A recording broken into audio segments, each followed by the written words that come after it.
Start करेंगे hydrostatics का chapter number 1 to find the pressure at any point of a fluid at rest under the action of given force. ठीक है, इस first article है ये syllabus में। तो इसमें क्या है, फाइंड करना है कोई भी, मतलब कि हमने कोई भी वेसल ले लिया, मान लो सिलेंडर ले लिया, उसके अंदर क्या है, फ्लूइड है, ये भाई फ्लूइड है। फ्लूइड एट रेस्ट, जो कि क्या है, रेस्ट पे, मीन्स किसी इक्विलिब्रियम स्टेट पे है, मतलब हिल नहीं रहा है। अंडर द एक्शन ऑफ, जो प्रेशर निकालना है वो किसी एक्सटर्नल फोर्स के अंडर में निकालना है। तो हम उसके लिए क्या करेंगे, एक पी पॉइंट लेंगे और क्यू पॉइंट लेंगे। पी के कोऑर्डिनेट्स क्या है, एक्स वाई जेड, और क्यू के कोऑर्डिनेट्स क्या है, X plus del X, Y plus del Y plus और जेड प्लस डेल जेड। और जो ये पी और क्यू पॉइंट है वेरी क्लोज है, एक दूसरे के बिल्कुल पास में। जैसे कि कोई भी रूम ले लो जिसमें भी आप बैठे हो, उसके अंदर कोई भी दो पॉइंट ले लिए, पी और क्यू। मान लो ये वाला एक पी पॉइंट है, ये वाला क्यू पॉइंट है, तो इसके अंदर ये क्या है, वेरी क्लोज है, कमरे के अकॉर्डिंग तो ये वेरी क्लोज है पी और क्यू। तो हमने मान लिया पी के जो कोऑर्डिनेट्स है एक्स वाई जेड और क्यू के X plus del X, means इसमें छोटा सा चेंज, मतलब डेल एक्स कुछ। ठीक है, और मान लेते हैं कि पी पे जो प्रेशर एक्सटर्नल, जो ये प्रेशर है वो लग रहा है स्मॉल पी, और क्यू पे जो प्रेशर लग रहा है, मान लो बुक्स रखी हुई हैं बहुत सारी, तो उसमें से मीन्स यही है, मान लो ये बहुत सारी बुक्स हैं, यहाँ पे प्रेशर कुछ और होगा, इस पॉइंट पे। अगर मैं इससे और नीचे लूँ, यहाँ पे और कोई कुछ प्रेशर होगा, तो इसलिए यहाँ पे तो पी पॉइंट पे तो पी प्रेशर ले लिया, और यहाँ पे क्यू पॉइंट पे क्या ले लिया, पी प्लस डेल पी। ठीक है भाई, इतना समझ में आ गया। अब हम क्या करेंगे, देखो, लेट पी ऑफ पी के coordinate X Y Z and Q X plus del X, Y plus del Y, Z plus del Z be two points in the fluid. मतलब फ्लूइड के अंदर दो पॉइंट्स है पी और Q. ठीक है भाई, very near to each other, एक दूसरे के पास में है, सच डेट, इस तरीके से जो पी क्यू है, जो पी क्यू है भाई हमारी, जो ये पी क्यू है, ये लाइन, ये किसके पैरेलल है, एक्स एक्सिस के पैरेलल है। ठीक है भाई, समझ में आ गया। Now let rho be the density of the fluid. Density क्या होता है भाई, मास पर यूनिट वॉल्यूम। तो मान लेते हैं कि जो फ्लूइड की डेंसिटी है, डेंसिटी मीन्स कोई भी, मतलब कि कोई भी ऑब्जेक्ट है, उसके अंदर मॉलिक्यूल्स होते हैं, मॉलिक्यूल्स पर यूनिट वॉल्यूम होता है ना, उसको हम बोलते हैं डेंसिटी। ठीक है भाई, घनत्व। Rho be the density of the fluid with P Q as axis.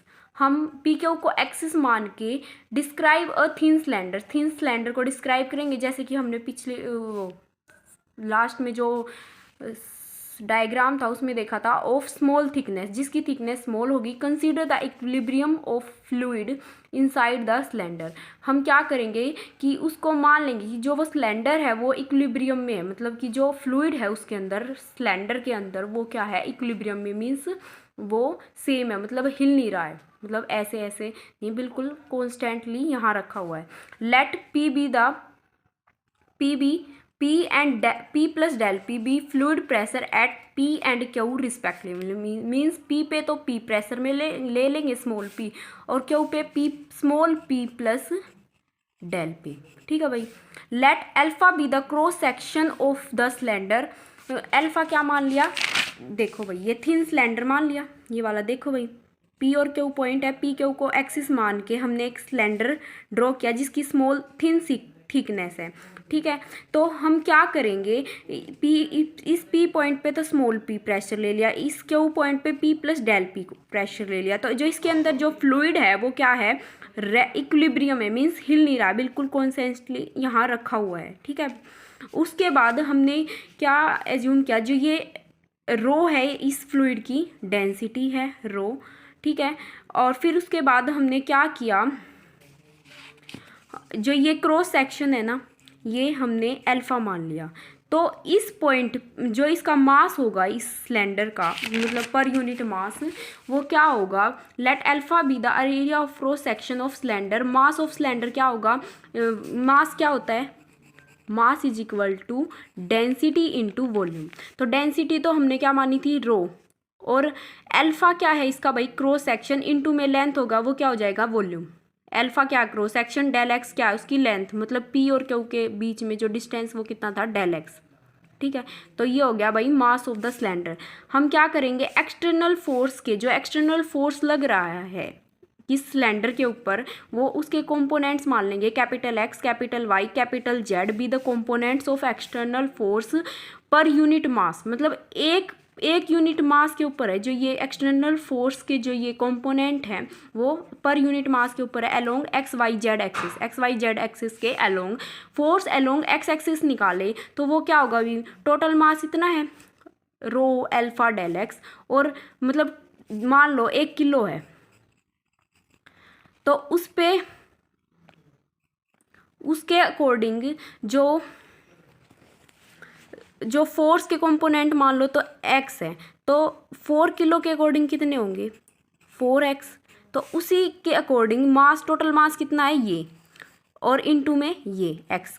ठीक है भाई, तो ये x एक्सिस के अलोंग टोटल फोर्स, मतलब x एक्सिस के अलोंग फोर्स बता दिया, ये आएगा। तो फॉर इक्विलिब्रियम में हम क्या करेंगे, रिजोल्व करेंगे फोर्सेस अलोंग एक्स एक्सिस। तो रिजोल्व करेंगे तो एक्स एक्सिस के अलोंग जो फोर्सेस होंगे एक दूसरे से इक्विलिब्रियम में तब होंगे जब एक दूसरे से कैंसिल आउट हो जाएंगे, इक्वल टू जीरो, मतलब उनका सम करेंगे फोर्सेस के रिजोल्व करने के बाद वो जीरो आना चाहिए। तो हमने क्या किया, फोर्स रिजोल्व किए। कैसे किए, इस तरफ देखो भाई, तो ये एक्स एक्सिस के अलोंग कर रहे हैं, तो एक फोर्स तो ऐसे लग रहा है पी और अल्फा, मतलब टोटल फोर्स क्या हो गया, फोर्स क्या होता है, प्रेशर क्या होता है, फोर्स अपॉन एरिया। फोर्स कितना लग रहा है, मान लेते फोर्स अपॉन एरिया, तो फोर्स मान लेते एफ लग रहा है, अपॉन में एरिया कितना है अल्फा, तो इसमें एरिया फोर्स कितना लग रहा है पी अल्फा, तो पी अल्फा प्लस ये भी सेम डायरेक्शन में, ये वाला जो इसके अंदर है वो जो फोर्स लग रहा है वो कितना है, वो क्या होगा भाई, ये देखो इसके अंदर का क्या होगा, ये हमने एक्स एक्सिस के अलोंग निकाला था, ये रहा, तो ये प्लस में ये, और इसके ऑपोजिट डायरेक्शन में हमने देखा था कि ये ऐसे सिलेंडर था, और क्यू कैसे लग रहा था इसके ऑपोजिट डायरेक्शन, तो वो या तो नेगेटिव साइन लगा लो या फिर इज इक्वल टू के इस तरफ ले आओ, तो सेम है, पी प्लस डेल पी इस पे फोर्स लग रहा था, और अल्फा कितना क्या लग रहा था, प्रेशर, यहाँ पे क्यू पॉइंट पे पी प्लस डेल पी था प्रेशर, और इनटू में अल्फा क्या क्रॉस सेक्शन था, तो ये क्या हो गया, क्यू के अलोंग जो फोर्स है, और ये मिड पॉइंट पे और ये पी पे कोई फोर्स था। तो हम क्या करेंगे, अल्फा अल्फा कॉमन आ रहा है, डिवाइड कर देंगे अल्फा से बोथ साइड, तो कैंसिल हो जाएगा, यहाँ पे p प्लस ये आ जाएगा प्लस p, यहाँ पे भी कैंसिल, इधर जाएगा माइनस p, कैंसिल हो जाएगा। तो यहाँ पे क्या बचा, del rho del X into में कैपिटल एक्स, ये क्या है फोर्स का कंपोनेंट, एक्सटर्नल फोर्स का कंपोनेंट एक्स एक्सिस के अलोंग, और डेल p, तो हम del p by del X निकाल सकते हैं, तो ये क्या आ गया रो एक्स। तो अगर मैं डेल एक्स को टेंड कराऊँ जीरो को, तो जो ये del P by del X है ना, वो क्या हो जाता है curl P by curl X, और ये as it is rho x.